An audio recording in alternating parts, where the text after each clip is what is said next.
Głównym sponsorem kanału jest marka SFD Suplementy Diety Najlepsze na rynku. Użyj kodu WOJOWNIK10, aby dostać 10% zniżki. Sponsorem kanału jest wypożyczalnia samochodów. Odkryj auto działające na terenie całej Polski oraz w Hiszpanii.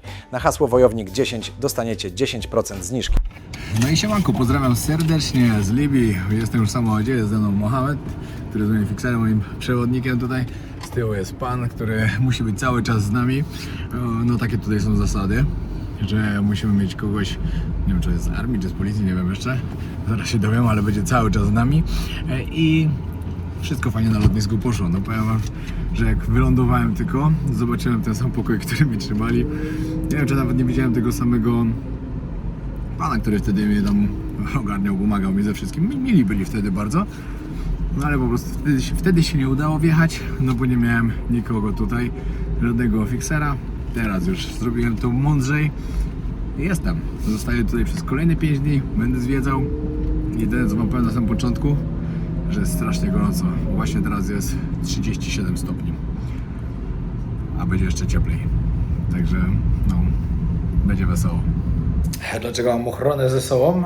Tego nie wiem sam, nie wiedziałem nawet, że będę miał, ale właśnie podobno od tego czasu, jak ja wtedy byłem ostatni raz, no to wiadomo, że się to troszkę porobiło źle i od tego czasu każdy turysta, który przyjeżdża, musi mieć zapewnionego fiksera, czyli agencję nieruchomości, agencję turystyczną, która wam wszystko pomoże, da dokumenty i poręczy za was.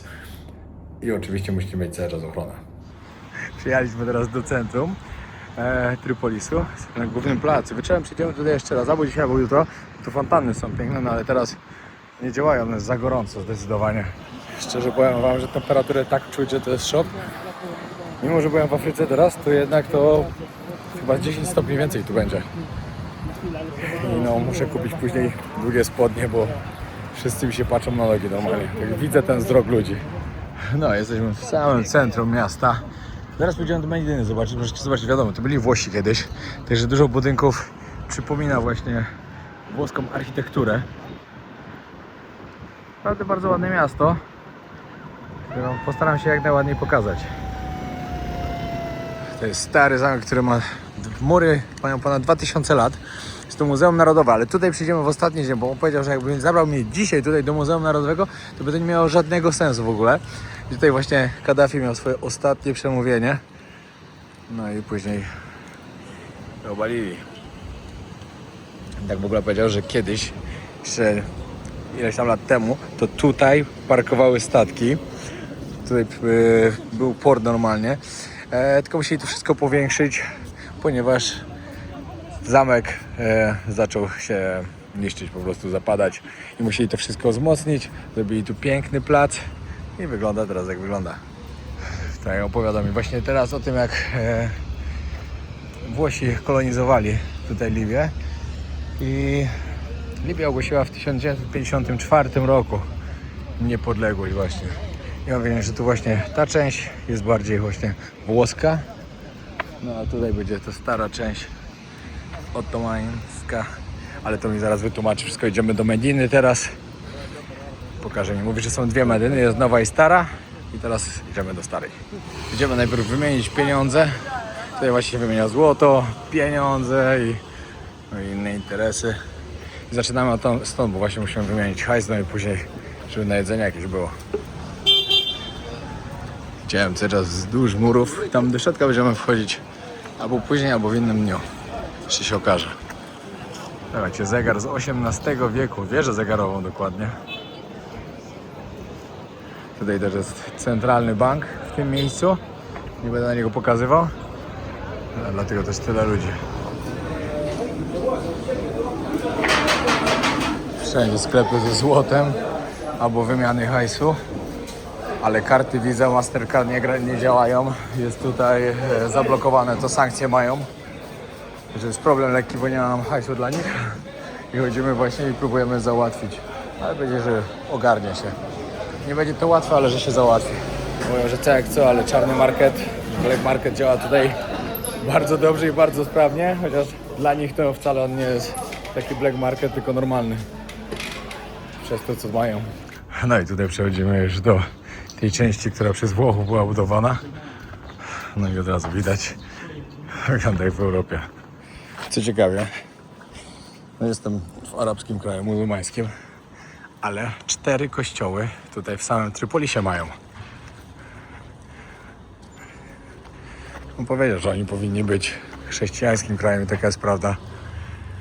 No ale widzicie, pozmieniało się później. O i teraz taką ciekawostkę dla was mam. Tutaj jest synagoga. This one? Here? This is the Oh, no. British Council. O, This is the synagogue. o, tam jest synagoga. I kiedyś tutaj była żydowska dzielnica, tu gdzie jesteśmy teraz.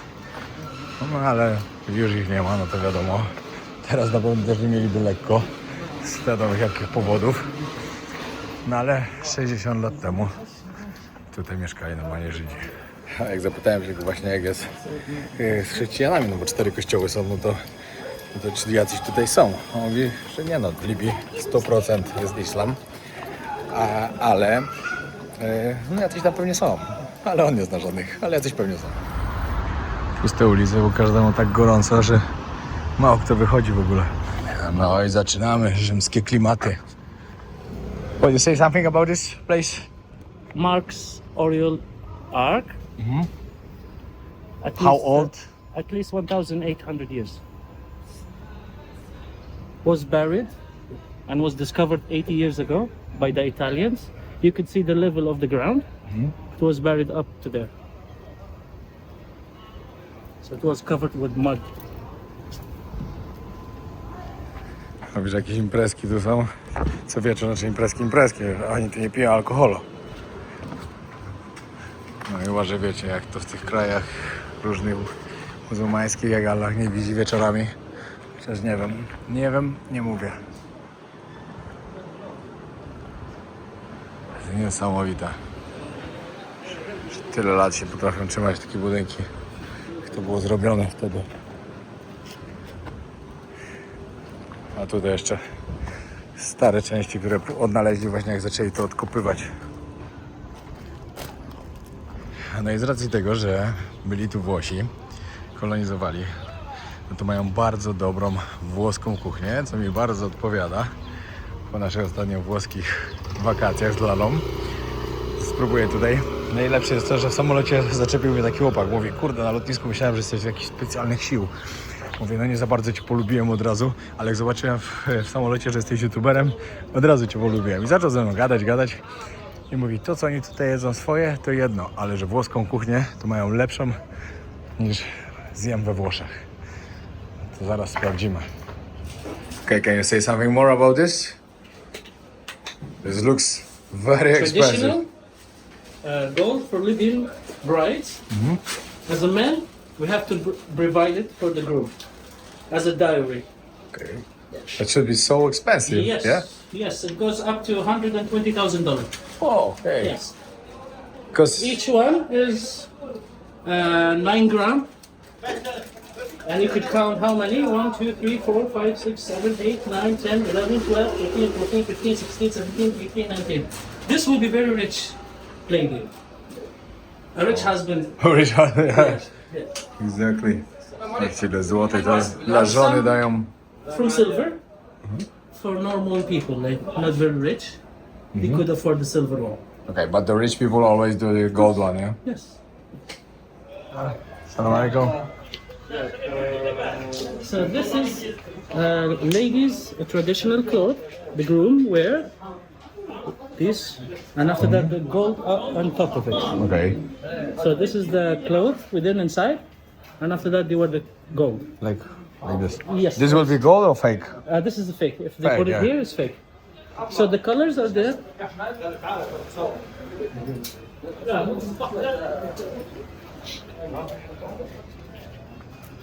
See, it's like the jacket. This is silver. Yes, it's all handmade and it's very expensive. Okay, when you take the wedding here, you spend a lot of money here. Oh, yeah. Właśnie przyszliśmy do takiego miejsca, gdzie dokładnie mi tłumaczy, jak wyglądają ich wesela. To jest też ciekawe, bo nigdy nie słyszałem, żeby tak długo wesele trwało. To po pierwsze. I różowe. traditional clothes with coal and everything. This is for the man, yeah? No, Oh, that's for the woman. Ah, for when, the woman. When she leave the party house, they would cover with this. To go from the hall, the wedding hall to the house on the car or something, they wear this to cover. This is interesting. I never hear about this. Someone have a wedding for weeks. Yes, we do. In the Poland, normally it's like the main ceremony, maybe next day, one more, and that's it. In a week. The week is the normal here, yeah? It's the normal. If someone rich, more. But you can have only one see wife, now? or you can have This is two, what I three. love. The difference is the style of handmade. Yeah. You could see difference. It's handmade. Yeah. And you say because this is of the Balkan. Yes, Balkan tradition. influence. Yes. Influence. Yes. Okay. Oh yeah, but because I asked you, you can have only one woman, one wife, or you can have more wife. 4, man. 4. Huh? Okay. 1 wife? But you have one or more? Of course I have 1. You have one. I'm Yeah. afraid. Yeah. Not many enough. Dobra, mieliśmy krótką przerwę, jedziemy teraz z Związanką. Wcześniej było za gorąco, po prostu było to tak wykańczające, że no, po obiedzie wróciliśmy do hotelu. Teraz ruszamy, na początku pojedziemy do Nowej Medyny, później wrócimy do Starej jeszcze, no bo teraz już dużo więcej ludzi jest na ulicach, dużo więcej się dzieje. Jeszcze jakoś trzeba fajnie wykorzystać, a jutro ruszamy na pustynię. Dobra, wjeżdżamy teraz do najdroższej dzielnicy całego Tripolisu. Tu mieszkają tylko bogaci ludzie, to jest naprawdę bardzo, bardzo bogaci ludzie. Zaraz zobaczymy, nie wiem czy będziemy dzisiaj tu zatrzymywać, czy tylko po prostu przyjeżdżamy. Ale w ogóle jak jechaliśmy przez tą starą część, jak na wielu budynkach widać cały czas ślady po kulach po rewolucji, która tutaj była 15 lat temu. Ale to jak będziemy tam z powrotem, to pokażę wam trochę. No powiem wam, że jestem naprawdę mega pozytywnie zaskoczony tym, co ja tutaj widzę. To jest właśnie ciekawe, bo ja teraz dwie strony słyszę, bo ostatnio jak tutaj byłem, słyszałem bardziej osób, które nie były zadowolone z tego, co się stało. Znaczy, też brał udział w rewolucji, ale później, po tym wszystkim, co się wydarzyło, że jednak to było złe. A on i jego rodzina są typowo tutaj z rządu. I on cały czas same negatywy właśnie na Kaddafiego mówi i że bardzo dobrze się stało. To był bardzo zły człowiek. No oczywiście no, pewnie był, no ale też pozytywnych rzeczy trochę robił. Idziemy się napić czaju. Na kawkę trochę za późno, już nie chcę tak późno, muszę spać dzisiaj dobrze. Ale herbatki się możemy napić. To jest coś nowego, coś czego jeszcze nie piłem. To jest właśnie libijski styl, że z orzechami herbata i oczywiście też miętowa, tak jak w Mauretanii piłem. Miętowa i mocno słodka, ale bardzo dobra.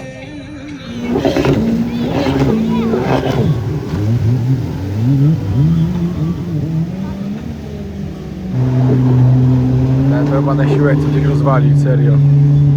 To co odwala to jest szok.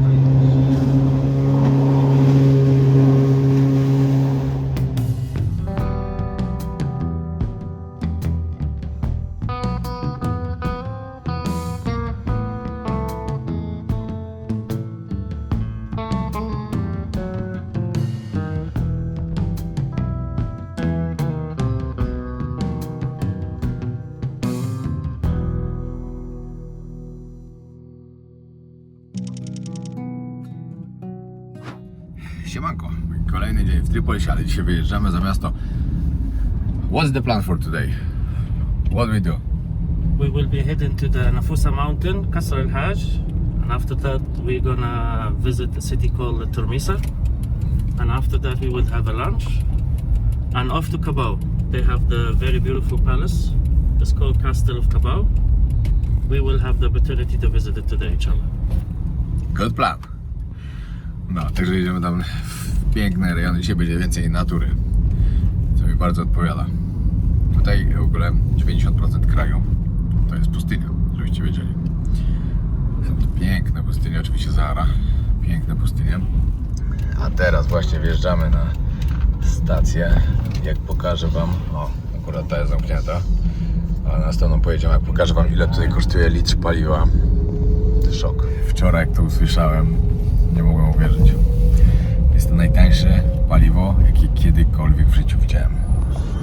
Powiem wam, że w niektórych miejscach naprawdę straszne widoki są takie, które przypominają mi o tym, co tu się działo, bo jedziemy i na przykład budynki są bardzo ostrzelane i cały czas to widać. Od 15 lat już minęło od tego czasu.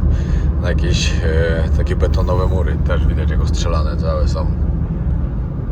I właśnie mi cały czas mówi, że no popatrz tutaj, ile jest śladów, ile tutaj. W ogóle do miejsca, do którego dzisiaj jedziemy, czyli na Fusa Mountain. Sprawdziłem właśnie, jaka tam będzie pogoda, no i mają być 43 stopnie w cieniu. Także w słońcu będzie piekło. I dojechaliśmy na stację benzynową. Teraz wam pokażę, ile kosztuje tutaj litr paliwa. So welcome to the cheapest country in the world. 0,15, czyli to są 2 eurocenty. Czyli na nasze wychodzi 8 groszy za litr paliwa. No, powiedział, że do tego samochodu wchodzi 50 litrów, czyli tankuje go do pełna za 1 euro. 1 euro, full, yeah? Wow. No, to jest mocne, tego jeszcze nie widziałem. How much for one bottle of water? Half dinar, which is you can buy 3 liters with us. 3 litry, tak. 3 litry paliwa to półlitrowa butelka wody. Niesamowite to jest. No i oficjalnie wjeżdżamy w teren Fusa Mountain. Widzicie, zaczynają się tutaj już pustynne klimaty. O kurde, mi się rozmywa, przestrąciłem żywię. Ale zaczynają się i góry, i pustynia.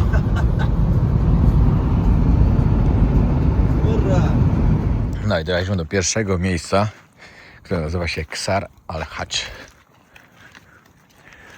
Jest to wielki bank, spichlarz, to jest to bank żywności, tak bardziej można powiedzieć. 114 pokoi w sobie dla 114 rodzin, które przechowywały tutaj po prostu jedzenie. Jest to zamek pielgrzyma, ludzie, którzy po prostu z różnych krajów innych, lub też oczywiście z Libii, tylko z innych zakątków,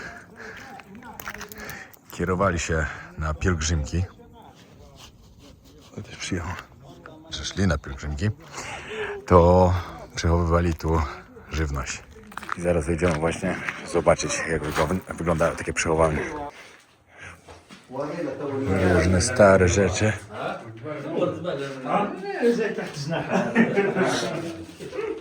Muszę najpierw pokazać moje dokumenty. Wszędzie, gdzie przychodzimy, to trzeba pokazywać. No. Tutaj możecie zobaczyć pojedyncze. Tu się do piwnicy wchodziło. Na wodę.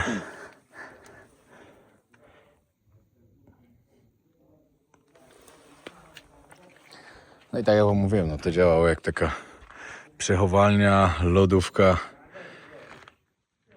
Tutaj te rzeczy się nie psuły po prostu. 114 takich pomieszczeń, piwnic. Chyba piwnic chyba mogę powiedzieć, o. Możecie zobaczyć 4 poziomy i właśnie idziemy teraz na najwyższy.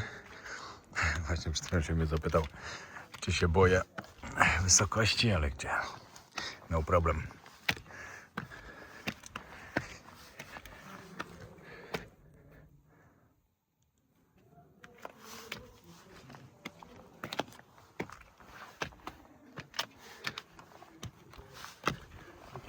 No problem. Okej. No, on to się za to boi i nie idzie ze mną. Ja się przejdę dookoła.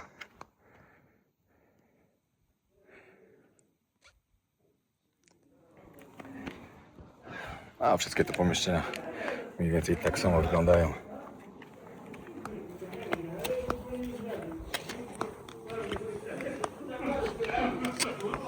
Takich miejsc jak te po drodze właśnie do Mekki, bo to jest miejsce, gdzie ludzie przechowywali swoją żywność, jak szli z różnych krajów, tych tutaj, które są dookoła, na przykład gdzieś tam z Maroka, z Mauretanii, co to jeszcze jest, Tunezja, szli wędrowcy. W takich miejscach jak ten, po drodze zostawiali żywność, zostawiali daktyle, zostawiali oliwę z oliwek, zostawiali właśnie jakieś zboża, różne kuskus, różne rzeczy, które później na powrocie, jak wracali z Mekki, mogli zjeść, mogli wykorzystać. O to w takich miejscach właśnie chodziło. No i tutaj oczywiście znajdowała się też wioska. Mieszkali barberowie, I to, no, zresztą tu wszędzie dookoła jest wioska, ale wtedy to tutaj się znajdowała taka główna oaza. Teraz tutaj już zostały tylko gruzy z tego tak naprawdę. Okej, teraz żebyście zrozumieli, dlaczego oni wybierali właśnie takie miejsca wysoko. Jeśli ktoś by chciał zaatakować z góry, dużo łatwiej się bronić, jeśli ktoś musi z dołu atakować. Idealne położenie.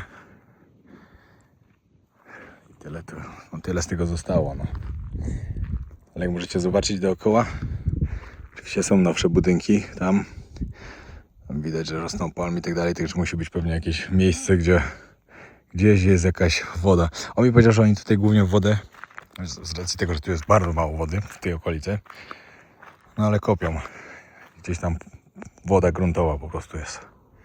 Nie chcę was za bardzo zanudzać tym, bo no wiadomo, dla niektórych to jest ciekawe, dla niektórych nie.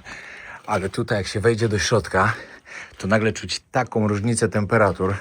To tak świetnie... Czekajcie, to... Tak, no, znaczy, no, to nie jest, że jest zimne, ale to naprawdę jest zimniej. Tu spokojnie można by było spędzać dzień, bo na zewnątrz już jest 40 stopni. Dzisiaj mają być w ogóle 43 w miejscu, w którym jesteśmy, także będzie okropny ogień.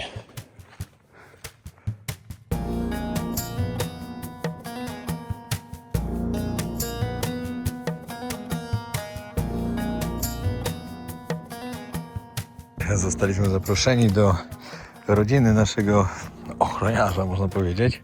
Czy można, no jest ochroniarzem. Zaprosili nas na obiad, bo właśnie przyjechaliśmy do jego rodzinnej wsi, tu gdzie się wychował, gdzie mieszka. Patrzcie, dookoła nie ma nic po prostu. Wszędzie pustynia. I tak jest tam wszędzie dookoła.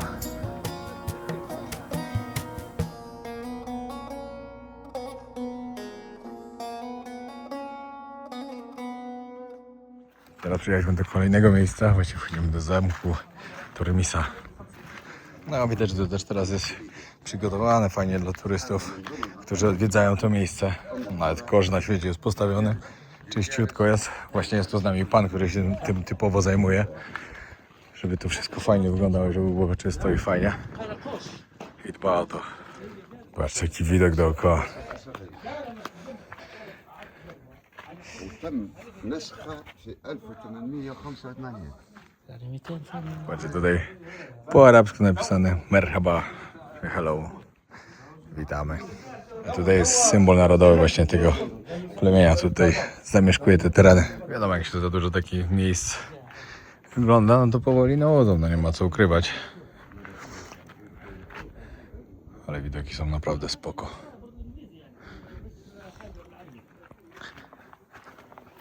Ale bardziej nie mogę się doczekać jutro. Leptis Magna. Pięknych ruin.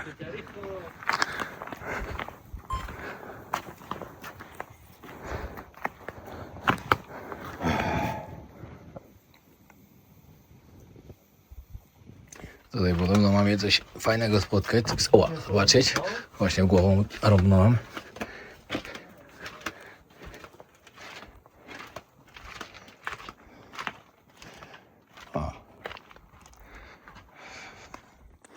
No ładnie, ładnie.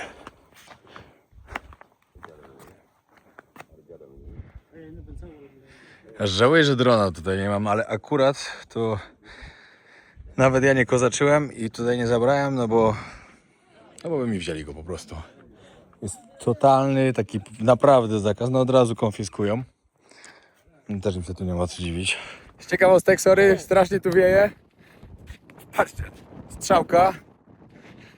Miejsce lądowania, to miejsce było używane jako lotnisko. Wybuchła rewolucja. Tutaj lądowały samoloty, które przelatywały z zagranicy i dostarczały sprzęt. Lotnisko oczywiście, którego nie ma na mapie, bo jest normalną drogą. Z drogi zrobiony pas startowy. I tak to wyglądało. Przyjechaliśmy, to ja się zastanawiam, po co tu strzałka, po co tu jedne pasy, tam drugie pasy, gdzie tu dookoła nic nie ma, jest tylko pustynia. No i to wszystko jasne już. Samoloty miały oznaczone, gdzie mają lądować. Podoba mi się tu, jak mamy co chwilę przerwę na kawkę. Akurat teraz sobie wziąłem cappuccino, bo przedtem wziąłem double espresso. To aż mnie zakłuło w sercu, takie mocne było. jak we Włoszech. Ja normalnie cappuccino to tak nie przepadam, ale to jest jakieś takie wyjątkowe, serio. Dobra, dojechaliśmy do miejsca, gdzie potrzebujemy jeszcze eskortę mieć z nami. I właśnie ruszyli przed nami. No i dojechaliśmy do Kabaw. Wiele miejsc oczywiście opuszczonych, ale są jeszcze takie, w których tu mieszkają ludzie, a właśnie tu nawet obok znajduje się hotel. No to zdecydowanie wygląda najlepiej z tych miejsc, które dzisiaj widzieliśmy. To też jest stare barberskie miasto. Barberowie mieszkali. I tutaj jest też taki spichlerz, który widzieliśmy na początku. Tyle, że dużo większy. I ten ma 900 lat. Ale jest gorąco. Nie, to jest po prostu taki piekarnik, że już nie chcę tu chodzić. Ale to miejsce akurat mnie zaciekawiło i to bardzo. Nie wiem, co mi to może grozić. Że jeszcze dwójka policjantów do nas dołączyła jako nasza eskorta. Ale może coś, nie wiem.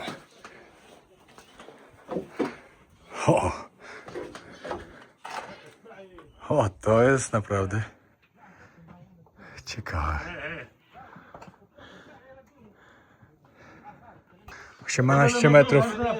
18 metrów wysokości, 6 pięter, 360 pomieszczeń.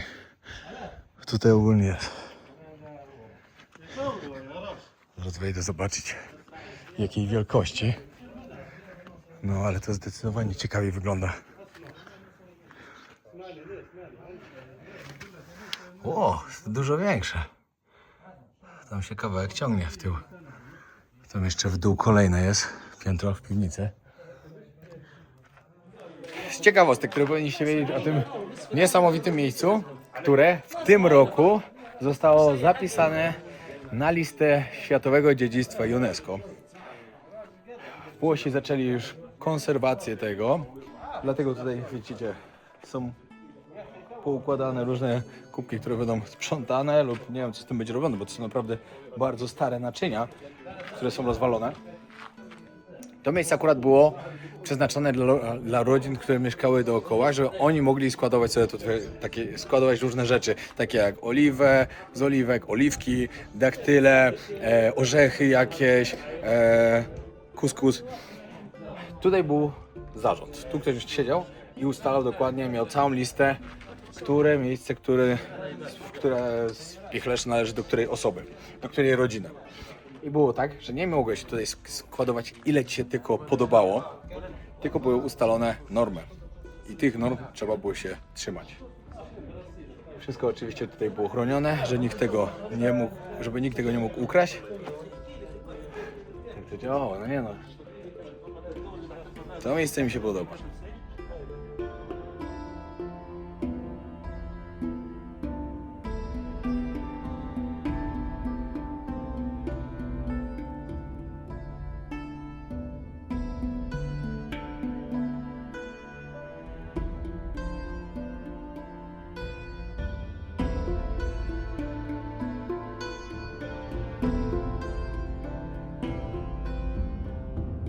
Ale to jest klimacik jak z filmów jakiś po prostu. W mieście, które wygląda jak opuszczone, no bo praktycznie jest opuszczone, tylko w niektórych domach mieszkają. Tutaj większość budynków poburzona. I nawoływanie do meczetu. Z meczetu. Nawoływanie do modlitwy. Tutaj też fajnie widać. Czekajcie, schowam się od tego wiatru trochę.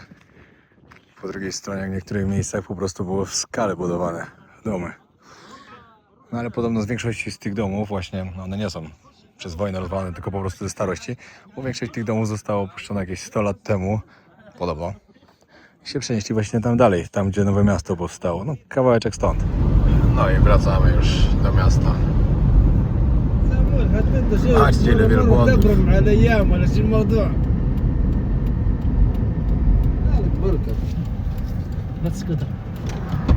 Zatrzymaliśmy się na chwilę nagrać.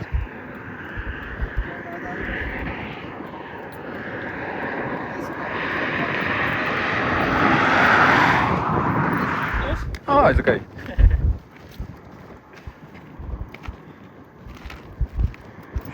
Przerwę mamy na herbatkę przy drodze.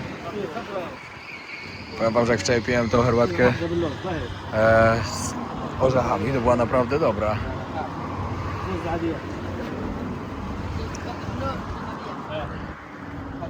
Tutaj możecie zobaczyć miejsce, gdzie gotują wodę. Zrobiony taki piec. Piec i grill. Ale ten czajnik, no to swoje przeżył.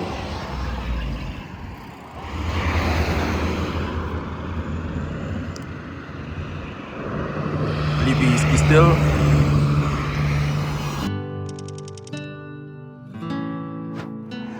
Siemanko, trzeci dzień w Libii.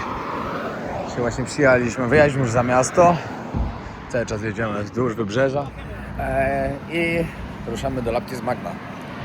Laptis Magna, stare rzymskie ruiny. Jedna z najlepiej zachowanych na świecie.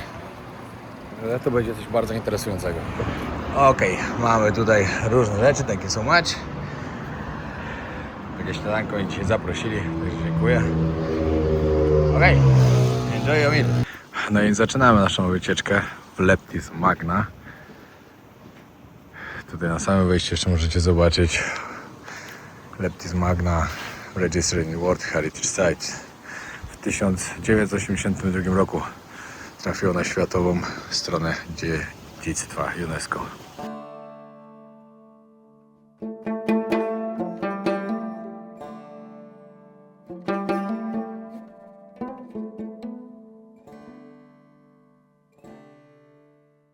No i tak, zaczynając od tego, że pierwsi ludzie tak tutaj w tym miejscu, w tym mieście, czy raczej założyciele naszego miasta tutaj, byli 700 lat przed naszą erą. Ale złoty czas, czyli tutaj jak byli Rzymianie, Laptis Magna, gdzie żyło od 25 do 30 tysięcy ludzi, no to była już drugi, trzeci wiek naszej ery. Niesamowite, że to miasto jest właśnie jednym z najlepiej zachowanych właśnie na świecie. Tych starych greckich, jakich greckich? Rzymskich miast. Sorry, coś mi gdzieś myśli uciekły. A tak ciężko jest się tu dostać, no bo wiadomo, do Libii nie jest łatwo jechać. Chodzę tutaj z przewodnikiem właśnie, który mi opowiada wszystko. A ochrona za mną. Baths of the Emperor Hadrian. Let me please show this room of toilets. You see the fragments of the marble seats where the people sat, and the original inlaid Carrara marble. Each side is symmetrical. We can see another huge room of toilets on the other side. Dla osób, które interesują się historią lub archeologią, no to takie miejsca to jest po prostu złoto. You can see a sandstone mixed with seashells, but this is the local dolomite limestone for the big complex. The grey granite. Later we can see the red and the rosy granite. Besides some mixed original marble, original seeds. Właśnie tutaj pan mówi, że właśnie to miasto zostało odnalezione przez Włochów w 1912 i odkupywali je until 1937. do 1937 roku. And you say how many sands? How many meters sands? 9 to 14 meters high. 9 do 14 metrów piasku tutaj, bo wszystko było zasypane. Mieli trochę roboty z odkopywaniem. I popatrzcie, możecie zobaczyć, że tutaj specjalnie tory kolejowe były wbudowane dla pociągów, które przyjeżdżały, wywoziły cały piasek stąd, żeby wszystko to odkopywać.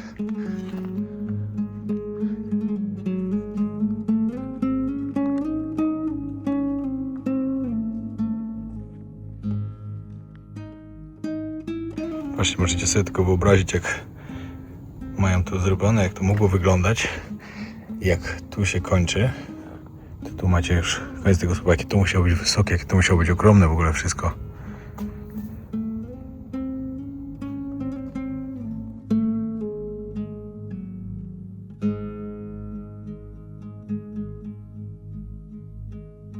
Popatrzcie, tutaj były zrobione toalety. No i tutaj sobie ziomki siadały obok siebie, każdy. I can? No problem? That one is more intact. This Okay. one, plus A właśnie mój przewodnik będzie się ze mnie naśmiewał i robił zdjęcia, jak siedzę na takim kiblu.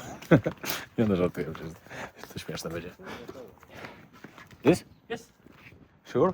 Not broken? Sure, no problem. Alright. Patrzcie, jak ludzie siedzieli. Cyk. I cyk. Obok siebie ziomek. Tu ziomek mieście z kimś pogadać. Elegancko. Popatrzcie, jak to było.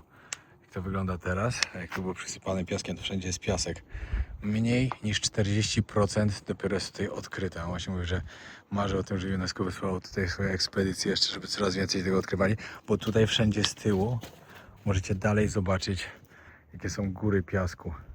To wszystko tam jeszcze jest nieodkryte. Tam możecie zobaczyć wszędzie piasek. Właśnie przewodnik powiedział, że 7 miesięcy temu byli tu ludzie z UNESCO, właśnie żeby dalej coś się zaczęło dziać. Popatrzcie, to wszędzie są gruzy tego miasta i tak dalej. To naprawdę jeszcze bardzo dużo pracy do zrobienia. O, tutaj możecie zobaczyć, jak to wyglądało wcześniej. Droga, którą idziemy. This is the real artist's impression showing this ruins. We call it the colonnaded street. It is confirmed that each side was to come and buy their needs. 125 kolumn po każdej stronie było. No i wszędzie sklepy. It was like market here, yeah? Yeah, public and a market. Public market. It's about 300 meters from east to west. No i tutaj wchodzimy na główny plac miasta Leptis Magna. You say how long was the wall? 155, 155 metrów długość 100 meters. i 100 metrów szerokości. But it was finished by his biggest son, Caracalla, in 217 after Jesus Christ. You see, this basilica was maybe for certain. No tutaj możecie dokładnie zobaczyć, ile tu jest jeszcze ruin przysypanych. To jest wszystko nieodkryte. Inside. You can see? And that is the Phoenician language, celebrating the paving of the whole area here. Wow, jaka tu jest ładna woda.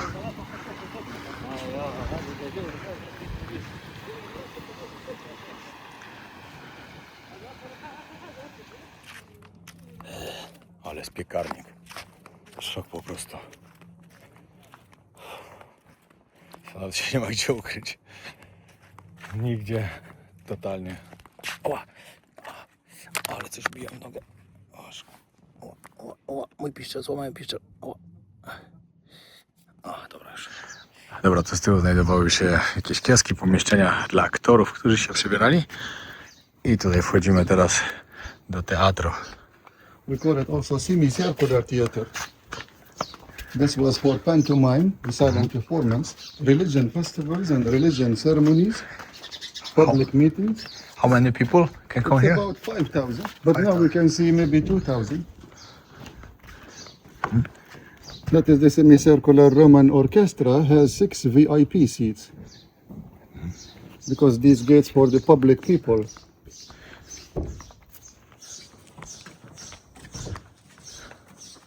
Przewodnik powiedział, że on wszedł na samą górę, że stąd jest piękny widok. No, jest. Ochroniarz już za mną idzie. Nigdzie sam nie mogę iść. Wszędzie za mną chodzi.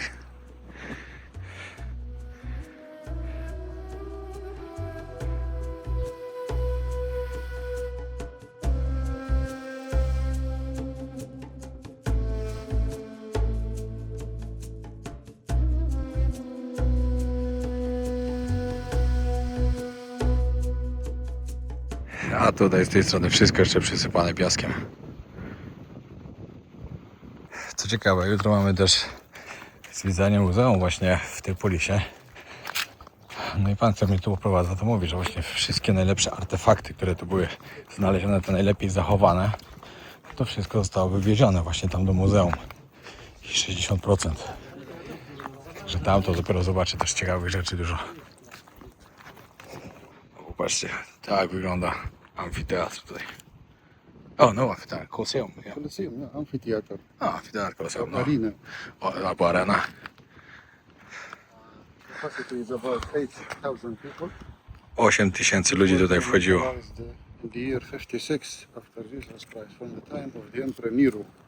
From which year exactly? 56. 56 rok naszej ery. From time of Nero. No i nie walczyli tu tylko oczywiście między sobą, ale walczyli też z lwami, niedźwiedziami, panterami. Miało być jak najlepsze show dla publiczności. Dobra, teraz mi przewodnik powiedział, że są jakieś zapiski, że jeden gladiator, który tu był takim naprawdę najlepszym z najlepszych, zabił ponad 90 osób w walkach, to że on w końcu pewnego dnia naprawdę został wolny. No ale najpierw musiał zabić 90 osób. Teraz jeszcze byliśmy w miejscu tam, zaraz za Koloseum. Było miejsce, gdzie były wyścigi rydwanów. Jak 4 konie ciągnęły rydwan, musieli zrobić 7 okrążeń dookoła. No tylko tam już to było takie normalne, nie że niewolnicy musieli to robić, tylko normalne osoby brały udział w wyścigach. I oczywiście kto wygrał, otrzymywał pieniądze, jakąś nagrodę. Wróciliśmy już do Tripolisu, idziemy na obiadek, a co dalej później to nie wiem, chwila przerwy na pewno musi być. Siema, kolejny dzień. Dzisiaj mieliśmy jechać do Sabrat, ale stwierdziłem, że wolę zostać w Tripolisie, bardziej tutaj sobie poznać miasto, zobaczyć więcej. Wiecie, ruiny są spoko, fajne i tak dalej, ale oglądać je codziennie, znaczy wiadomo, dzisiaj by były inne, ale no, jakoś mnie to super nie interesuje. Wolę zdecydowanie bardziej zobaczyć, co się tutaj dzieje na mieście. W ogóle mam fajną sytuację, jak byliśmy w górach 2 dni temu i totalnie tutaj wiedzą, gdzie ja jestem i co robię. Znaczy, może co robię, to nie, no pewnie też, ale spóźniliśmy się na odbiór nas przez tą policję, która nas eskortowała i oni już dzwonili na checkpointy, na bramki, przez które się przejeżdża, czy my przejechaliśmy na pewno, czy gdzieś po drodze nie zaginęliśmy, czy się coś nie stało. Wiecie, no przewodnik mówi, że to jest niemożliwe, że tu się coś raczej stało. Oczywiście musi być zabezpieczenie, no bo dobra, powiedział niemożliwe, ale wiadomo, no skoro robią takie zabezpieczenia, to może i jest trochę możliwe. Ale ja się tutaj czuję bardzo bezpiecznie. Naprawdę bardzo bezpiecznie, ale oni od razu wtedy zadzwonili na te bramki, na ten checkpoint. Checkpoint powiedział, nic nie martwcie, przejechali. No i zaraz do nich dojechaliśmy, ale od razu poszło zgłoszenie, że nas nie ma. To jest ciekawe bardzo, no. On powiedział, że oni tu wszyscy po kolei wiedzą, że gdzie mamy jechać, to oni wiedzą. Dodatkowo wszędzie musimy mój paszport zostawiać, moje pozwolenie, moją wizę. Każdy musi wszystko dostać, żeby potwierdzić później, że tam byłem, że dojechałem. No, także jest jak jest. Ale podoba mi się to. Fajnie jest klimacik. Ludzie są dla mnie mili i przyjaźni. Ani raz się nie spotkałem z kimś, że ktoś nawet źle popatrzył na mnie, mimo że chodzę w krótkich spodenkach, a nie powinienem. Fajnie jest. Lubię być w miejscach, w których mogę się dobrze czuć. W wielu krajach Afryki idziecie tą drogą, nigdy nie wiadomo, ale w arabskich krajach inaczej, afrykańsko-arabski. O. Przynajmniej ja mam lepiej. Mogę wam jeszcze od razu powiedzieć, że niestety do Sudanu się nie uda wjechać. Nie otrzymałem dalej wizy. Także zmieniłem plan. Lecę do Gany, Togo i Beninu. No i później koniec Afryki na ten rok. Wracam do Polski na wakacje. W Europie trochę pojeżdżę. Trochę muszę odpocząć. No a po wakacjach ruszam na kraje Oceanii. No i zaczynamy zwiedzanko. Jak wam mówiłem, zostaliśmy specjalnie w Tripolisie, bo wolę bardziej miasto zobaczyć i poznać. Później tu właśnie do Muzeum Narodowego przyjdziemy. Ale teraz na początku kawka i jakieś śniadanko.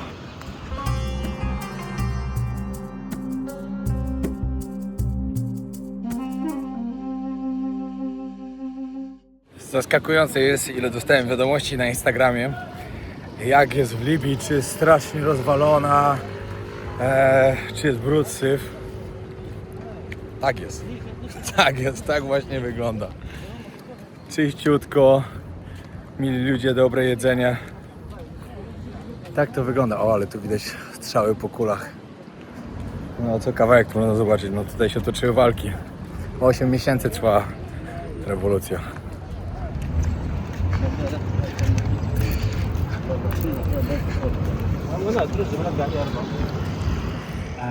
The villa, what's make it beautiful about this mosaic is presented the sea life creature which they used to eat back in the days. Like Trochę ciekawych rzeczy wam tutaj pokażę dzisiaj. To właśnie z tej Sobraty, tam gdzie mieliśmy jechać, ale w sumie zrezygnowałem.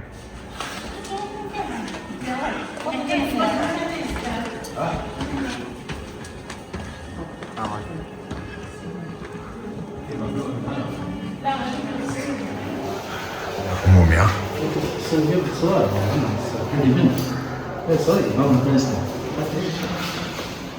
O.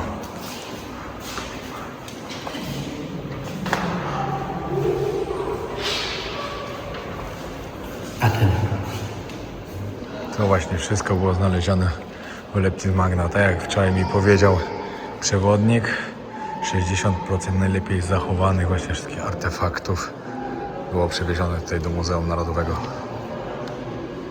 No, robi wrażenie. Pomyślcie sobie, jak oni zaczęli to wszystko odkupywać i znajdowali takie niesamowite rzeczy. A ile jeszcze tam tego jest? Bo tak jak mówił przewodnik, oni na razie tak 35% dopiero odkryli.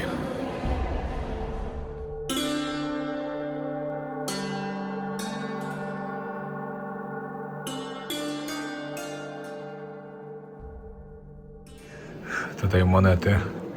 Chcecie zobaczyć, jak wyglądały w tamtych czasach. Zobaczcie to, co wam pokazywałem przedtem, że tam, gdzie byliśmy na tym placu, to kiedyś morze było. Tutaj był port. Tu było wejście główne, gdzie my wchodzimy właśnie do muzeum, gdzie weszliśmy. I to było tylko dla takich VIP-ów, dla naprawdę bardzo ważnych ludzi. Piękna katedra, którą wybudowali kiedyś Włosi, ale później przerobili ją na meczet.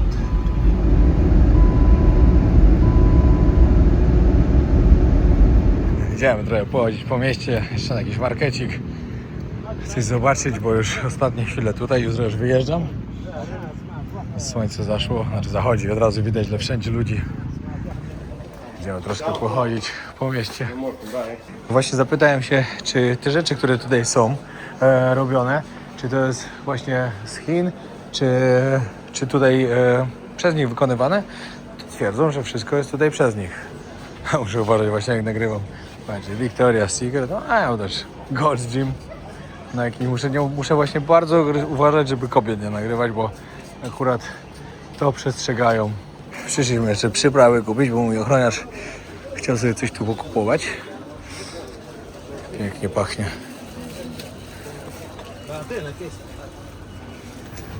Idziemy zobaczyć jak się... Hello sir, how are you?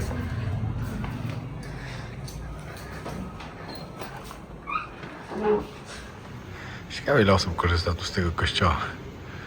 Ciekawe, że w ogóle coś się tu dzieje. Nawoływanie do modlitwy. Tutaj wystawa Wsparcie Palestyny. Byłem w tamtym roku.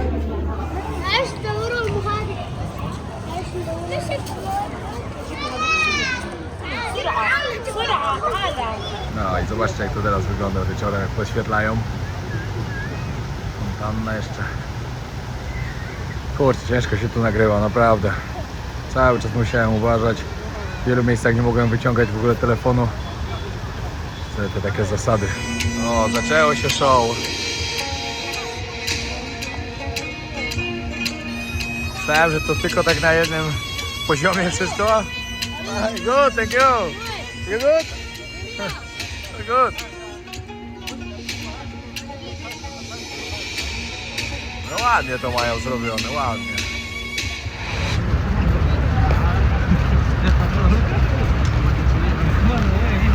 No i kończę moją przygodę w Libii. Drugi raz wreszcie udało mi się tutaj wjechać. Ale powiem wam sytuację wczoraj, jaką miałem. Znaczy taka normalna w sumie, no można było się tego spodziewać. Czasem zadałem złe pytanie. Także zostałem od razu, żeby nie pytać. Żeby nie pytać, bo to każdy jest z rządu, każdy jest z wojska, z rządu i tak dalej. Także jak pytałem, skąd jest mój ochroniarz, no to było, żeby nie pytać. No, ale wczoraj było tak. No, sprawdziłem cię dokładnie. Ty tu byłeś już kiedyś, próbowałeś już wjechać. Ja mówię, próbowałem, no. Nie udało się, dostałem na porę.